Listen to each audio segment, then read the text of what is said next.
কিছুক্ষণ আগে একটা ভিডিও দেখলাম জামাতের শ্রদ্ধেয় আমির উনি জানিয়েছেন যে জামাত সরকার যদি ক্ষমতায় আসে তাহলে শরিয়া আইন বাস্তবায়ন করা হবে না। দেশের যে সাংবিধানিক আইন সেই আইন অনুযায়ী দেশ চলবে। তা আমি খালি চিন্তা করি যে এই দলটার মধ্যে মানে একটা কথা আছে না যে একই অঙ্গে এত রূপ, একই অঙ্গে এত রূপ, এক মুখে এত কথা, মানে কেমনে কি আমার মাথা দিয়ে আসলে খেলে না, মাথা দিয়ে আসলে ঢুকে না।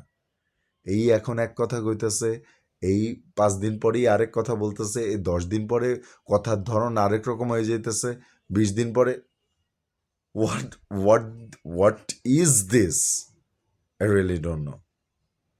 হ্যাঁ, আল্লাহ ভালো জানে। বুঝে শুনে ভোট দেন।